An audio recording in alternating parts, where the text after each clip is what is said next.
초대교회 성도들은 고난과 핍박 앞에서 위기를 맞이하였지만 한 마음으로 합심하여 모여 기도함으로 영적 전쟁을 승리하였습니다. 헤롯 아그리빠 왕의 계략에 맞서서 감옥에 갇힌 베드로를 위하여 교회가 한 마음으로 기도할 때 죽이기 전날 하나님의 천사가 나타나 베드로를 풀어주었습니다.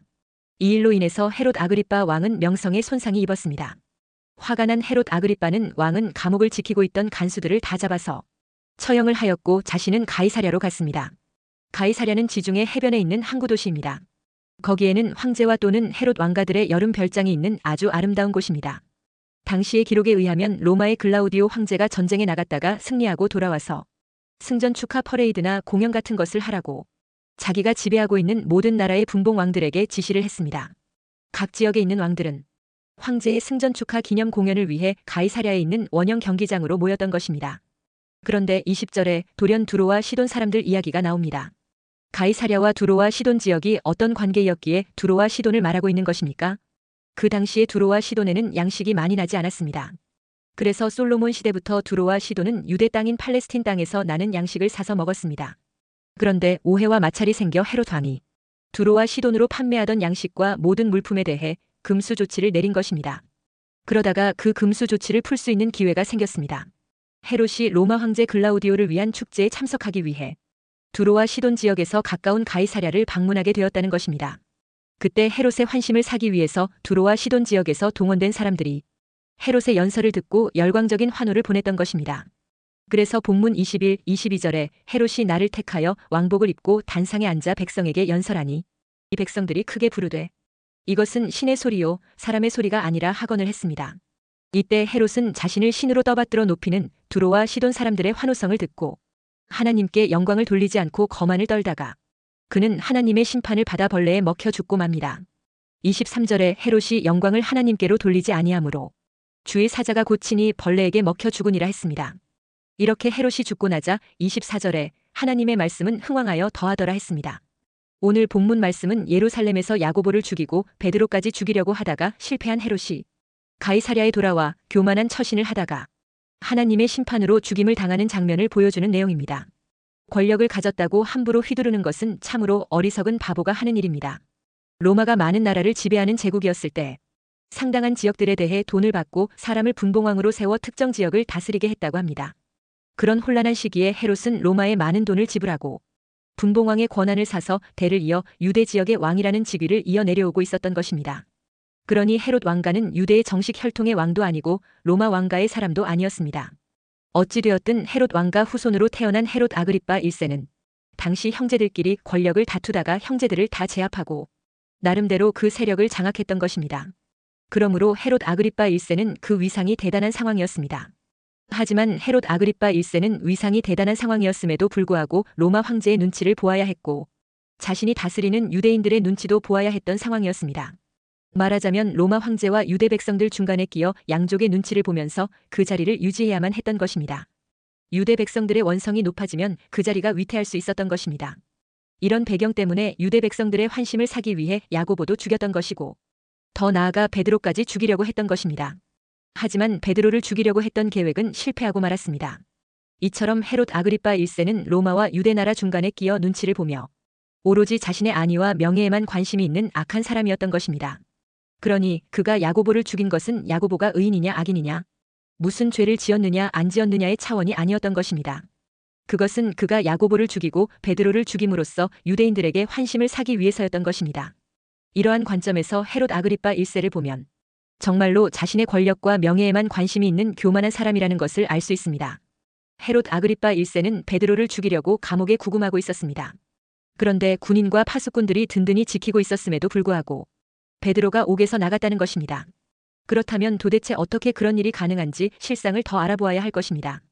그런데 헤롯은 그런 것에 관심이 없었습니다. 그저 무조건 파수꾼들에게 책임을 물어 그들을 처형하고 말았습니다. 이러니 어떤 상황에 대한 상식과 깨달음이 없고 오로지 자신의 안위만 생각할 줄 아는 무능하고 어리석은 자라는 것을 알 수 있습니다. 베드로를 그렇게 철통같이 지켰는데도 어떻게 그렇게 신기하게 탈출을 할 수 있었는지, 정말로 하나님의 천사가 탈옥시킨 것이 사실이라면 다음에는 어떤 일이 일어날 것인지 생각이라는 것이 있어야 하지 않느냐는 것입니다. 그런데 그런 것에 별 관심도 생각도 없었던 것입니다. 첫째, 하나님 보시기에 의롭지 못하면 심판을 받습니다. 특히 큰 책임이 있는 자리에 있는 사람은 더욱 그러합니다. 21절에 헤롯이 나를 택하여 왕복을 입고 단상에 앉아 백성에게 연설하니 했습니다. 본문에 나오는 헤롯 아그리빠 1세는 의롭지 못한 사람임이 드러나고 있습니다. 자기 정치에 도움이 된다고 여겨서 죄 없는 야고보를 죽이고 이제 베드로까지 죽이려고 하다가 실패하자 그 책임을 물어 무자비하게 파수꾼들을 죽인 사람입니다. 자기 명예와 자기 권력 유지에 초점이 맞춰져 있는 자입니다. 그리고 괴팍한 헤롯의 환심을 사기 위해 두로와 시돈 사람들은 헤롯이 그들에게 하는 연설을 듣고 아첨하여 외치기를 22절에 이것은 신의 소리요 사람의 소리가 아니라 했습니다. 두로와 시돈 사람들은 이 아첨하는 말을 크게 외쳐서 헤롯을 기쁘게 만들어 금수 조치를 내렸던 식량 판매도 허락을 받기를 원했던 것입니다. 그런 두로와 시돈 사람들의 저의를 알고 있으면서도 이 헤롯은 그 칭송을 당연하다는 듯 받아들였다는 것입니다. 헤롯의 연설을 놓고 두로와 시돈 사람들이 이것은 사람의 말이 아니라 신의 말씀입니다라고 했다면 무슨 그런 입에 발린 칭송을 하느냐. 허풍도 좀 적당히 해라라고 말하는 것이 양심적인 자세일 것입니다. 그런데 이 헤롯은 그런 입에 발린 아첨으로 하는 칭송을 바른 소리라고 여기면서 거만하게 받아들였던 것입니다.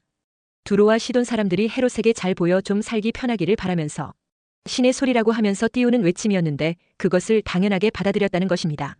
이러니 하나님께서 받아야 할 영광을 가로채는 불의를 저지르고 말았던 것입니다. 그래서 23절에 헤롯이 영광을 하나님께로 돌리지 아니하므로 주의 사자가 고치니 벌레에게 먹혀 죽으니라 했습니다. 헤롯 아그리빠 1세의 교만하고 어리석고 우둔함이 하나님의 심판을 불렀던 것입니다. 역사가 요세푸스의 기록에 의하면 헤롯 아그리빠 1세는 극장의 천막 기둥에 앉아있던 불길한 징조의 새 올빼미를 보게 되었는데 그 올빼미를 보는 순간 복통이 일어났다는 것입니다.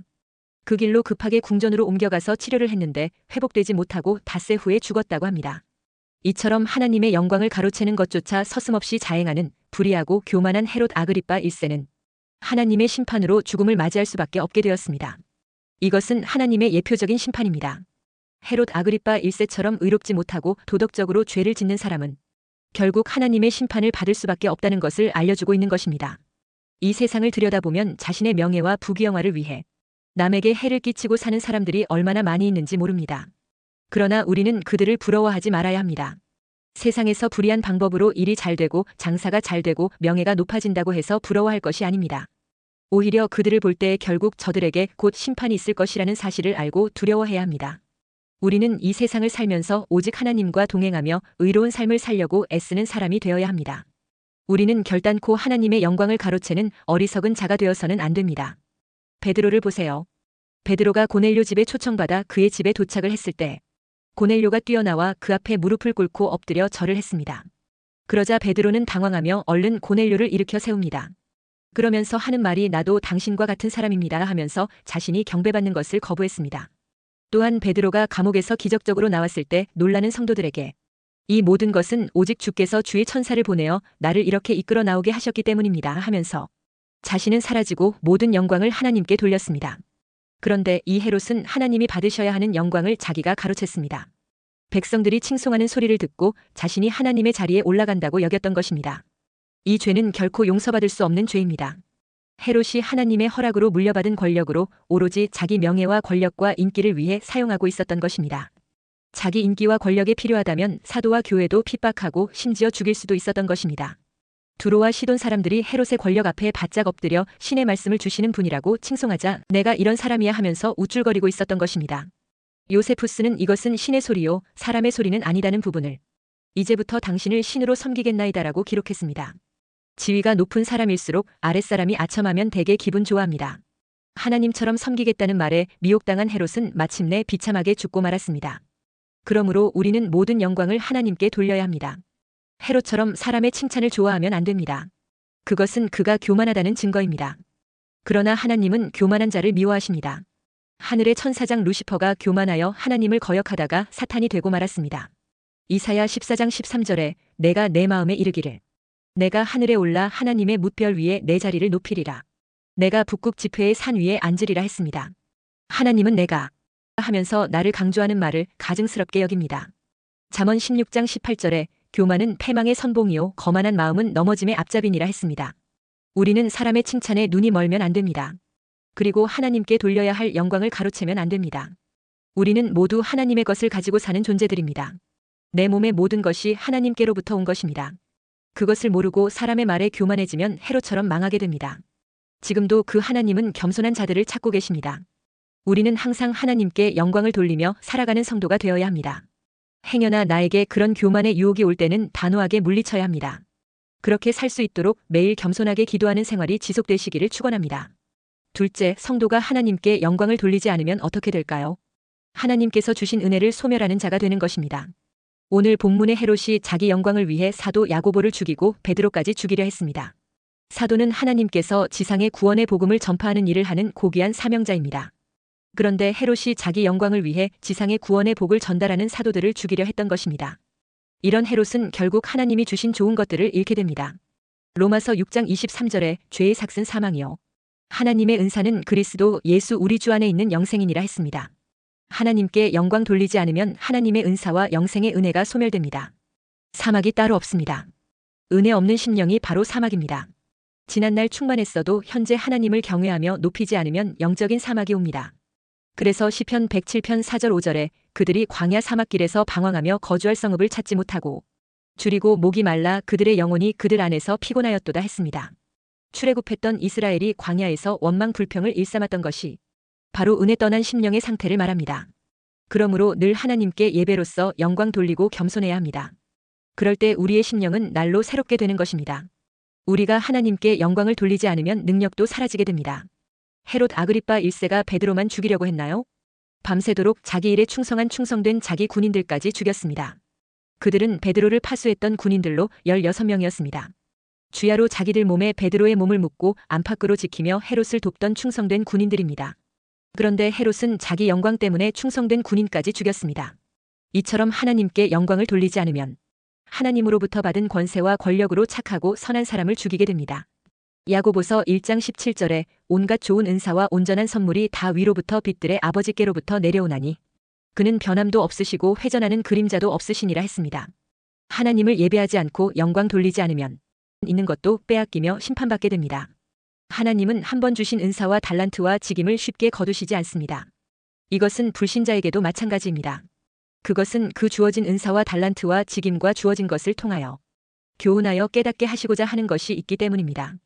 그러나 멸망하는 짐승같이 완고하고 깨닫지 못하며 패역이 한도를 넘게 되면 은사도 옮기고 주어진 것과 직임마저 거두시고 심판하시기도 하는 것입니다. 헤롯 왕이 그랬던 것입니다.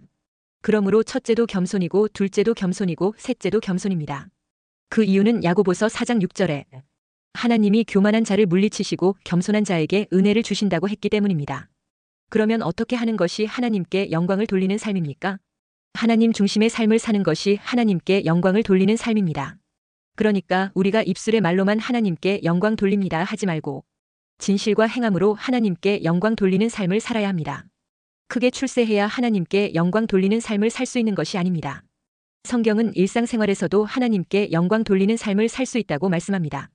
고린도전서 10장 31절에 그런즉 너희가 먹든지 마시든지 무엇을 하든지 다 하나님의 영광을 위하여 하라 했습니다. 먹고 마시며 살아가는 일상의 생활에서 하나님께 영광을 돌리지 않는 사람은 크게 성공해도 하나님께 영광 돌릴 수 없습니다. 그러므로 먼저 일상생활에서부터 하나님 중심적인 삶을 살아야 합니다. 먹는 일과 마시는 일과 같은 평범한 일을 가지고 영광 돌리는 삶을 살라는 것입니다. 특히 겸손하게 사는 것이 하나님께 영광을 돌릴 수 있습니다. 사람은 본래 겸손하기 힘듭니다.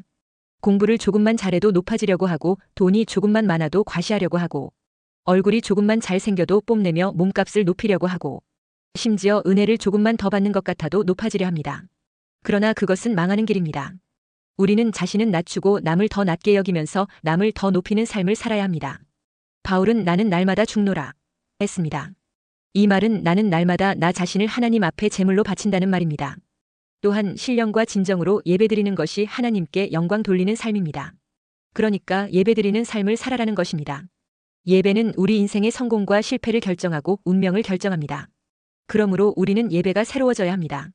예배는 하나님을 만나는 시간이고 하나님께 최고로 영광 돌리는 행위입니다. 우리의 삶에서 하나님을 높이지 못하고 하나님을 속이며 경건한 척하면 삶의 예배가 되기 어렵습니다. 진정으로 드리는 신령과 진정의 예배가 되어야 합니다. 주님 오심이 가까울수록 모이기를 힘쓰고 예배드리는 것을 즐겨하라 했습니다.